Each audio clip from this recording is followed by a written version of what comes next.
We take our viewers live now to the authorities in Queensland, the Bureau of Meteorology there, alongside the Premier and other officials. Let's have a listen in ahead of the cyclone. That can lead to that life-threatening and very dangerous flash flooding will be at the centre of that system. So as that system moves towards the coast, near the centre of that we'll see the heaviest amount of rainfall. But all communities within the current warning zone are at risk of seeing heavy rainfall, which can lead to flash flooding. We could see isolated totals of up to 300 millimetres in a 24-hour period as this system crosses the coast. In addition to the crossing, we can also see rainfall associated with this system once it has crossed the coast, and it will continue to bring rainfall even when it becomes downgraded, so it loses that cyclone strength and becomes a low pressure system again.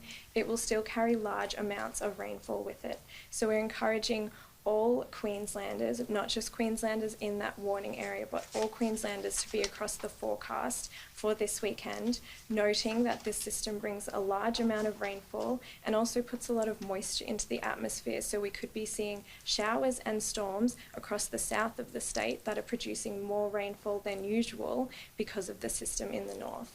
So we're encouraging everyone today to stay up to date on all of our forecasts and warnings, noting again that we will be updating our tropical cyclone forecast and associated track map every hour for those communities in the warning zone. Thank you.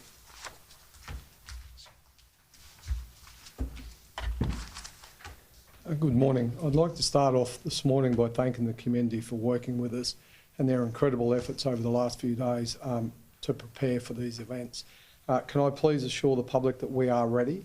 We'll continue to work closely with community, with our district disaster coordination groups, our local disaster coordination groups, as the cyclone crosses the coast and any subsequent flooding thereafter.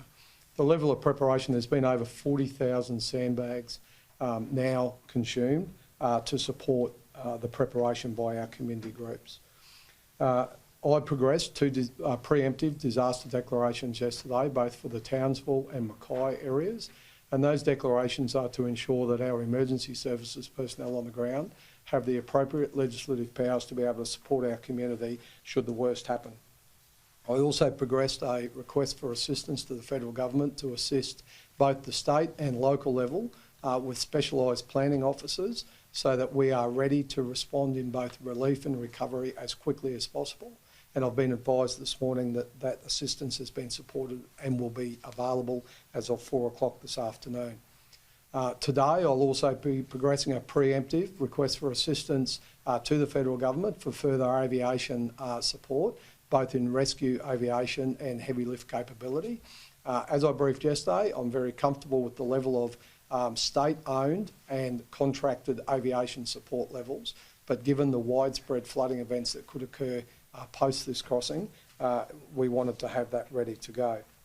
The next few days will be critical, and I ask for the community's patience and assistance during this time. Yesterday, police and emergency services door-knocked all the low-lying areas around Townsville and provided advice to the residents, and we've already seen over 50 residents in those areas choose to self-evacuate and stay with family and friends.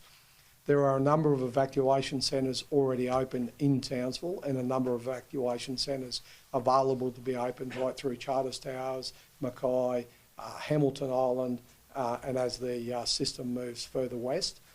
Please go to your local council disaster management website for the latest up-to-date information in relation to these evacuation centres. While the preparations have been undertaken over the last couple of days, today is the time to decide whether or not you're going to stay within your house. If you do not feel safe in your house, we recommend that you move to one of our evacuation centres. Please make that decision today, as the cyclone crosses the coast this evening, with heavy rain and wind, it becomes unsafe in the hours of darkness to be on our roads. So have that conversation with your family today and please make that decision today.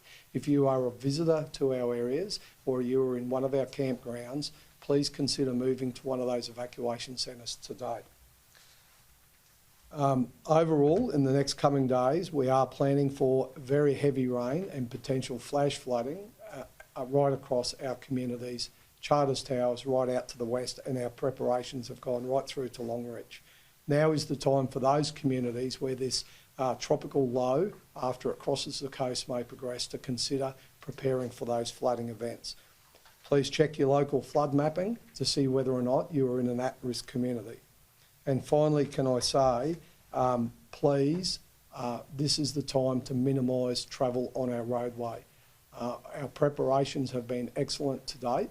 Please make those decisions now to move to a place of safety and stay there post the event. Thank you. Thanks, Fran. Good morning, everyone, and can I echo what the State Disaster Coordinator has said? The preparation for this event has been outstanding. This morning, again, we had our QDMC and we had all the mayors online, district disaster coordinators, and it has to date been second to none.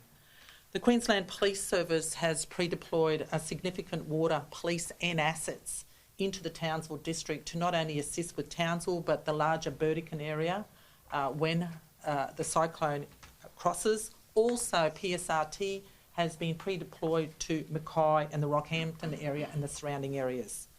We have 180 members ready to deploy once we know where the cyclone will exactly cross and what environment will be affected, and they will be deployed across the state. Additional local police have been sent to our smaller areas such as Ayr, Ingham, Palm Island, Magnetic Island, Charters Towers, also to the areas around Mackay, Proserpine, Bowen, Hamilton Island, Callan, Midge Point. That is so that when this event passes, or through this event, that we are not only in the predominantly large regional areas but those smaller towns that may also be isolated, to reassure the public that they are safe and to also assist them through the response and the recovery. Can I also echo what the State Disaster Coordinator has said about making those decisions now and early? We have done with other departments significant door knocks to move some of our vulnerable people to safe areas into our evacuation centres. But those decisions need to be made now, because when the cyclone crosses and the winds have already commenced and the flooding commences, it is extraordinarily difficult for emergency services to come out and conduct those rescues in the middle of the night. So not only is it unsafe for you, it is also very unsafe for our emergency services personnel. We had a number of tragedies through our last disaster event, which was not that long ago. So can I please ask that you listen to your authorities, you listen constantly, that you are aware of your environment, and that you stay off the roads if you don't have to be on them. And always remember, if it's flooded, forget it.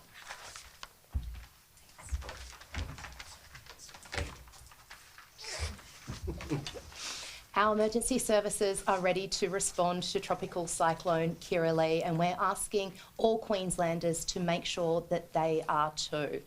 If you haven't already, please go to our Get Ready Queensland website. It's getready.qld.gov.au to find out very specifically and thoroughly what it is that you need to do to be ready for this response. We expect gale force winds that will be happening through the cyclone from 10 a.m. today, but we also expect the flooding event once the system moves overland as well. So there are two events that we want Queenslanders, we need Queenslanders to be ready for. So please go to the getready.qld.gov.au website to make sure that you are prepared and that you are ready for the cyclone and the floods. It's also critically important that people tune into their local council messaging around warnings that are specific to them. The warnings from the BOM, the Bureau of Meteorology, are very important, as are the council warnings as well. As the State Disaster Coordinator and the Police Commissioner have said today, now is the time to decide whether you will be staying in your homes or whether you will be seeking a place of refuge. And we have those evacuation centres that are set up now and ready to take people across the area. In terms of emergency services, our Queensland Fire and Emergency Services Department have been preparing and have people in place, experts in place, to be able to respond to this disaster. Only yesterday we announced a new Chief Officer for Rural Fire Service. That is Ben Millington. Ben joins us from New South Wales and has plenty of disaster experience, particularly with volunteers. So we welcome Ben into the new Queensland Fire Department department, knowing that it will be incredibly important for the coordination of our rural fire service and our volunteers as we respond to this event. From QFES, we have 122 additional resources that have been deployed into the north, into the zone that is on top of the north region and the capability that they already have in place.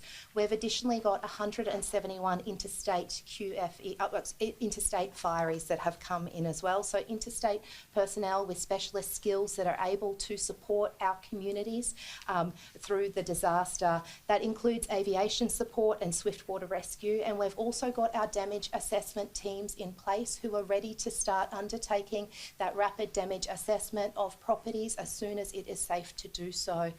This system will not just bring cyclonic winds, it will also bring plenty of rainfall. So we're asking Queenslanders to make sure that they prepare. It is extraordinarily difficult for our emergency services to be able to respond during the event. So it is critical that right now Queenslanders make a decision around whether they're staying in their homes or whether they are moving to a safe place of refuge. My final message to Queenslanders: once the rain starts hitting, if it's flooded, forget it. It is not safe to cross floodwaters, particularly not in croc country. So Queenslanders, now is the time to be prepared, and now is the time to make those arrangements as the cyclone is upon us. Thanks, Premier. Good morning, everyone. The message from Fire Emergency Services today is pretty simple. It's the window for preparation is closing rapidly, so if you have last-minute things to do, you need to do those early through the course of today and then settle into where you plan to ride out this event. And if that means that you're not comfortable in your location, make the decision early to move to a place that you feel safe. A lot of preparation and planning has gone into this event, and we greatly appreciate the community's support in doing that. The department has a lot of resources positioned in order to respond and support, but we need the continued support of the community to stay informed, be out actively seeking information to understand what is going on in your local area and heeding the warnings that authorities provide and responding to them as appropriate. We've got, in terms of if you need assistance during the course of this event and it is life-threatening, please call 000. If it's not life-threatening, use the 132 500 number or use the SES Assistance app. We also encourage people in terms of we don't want you out and about during the course of this event. It just endangers your lives and the lives of first responders, and we've been very clear in our messaging around safety and floodwater. If it is flooded, forget it. We do not want to lose life through the course of this event through poor decisions. Thank you.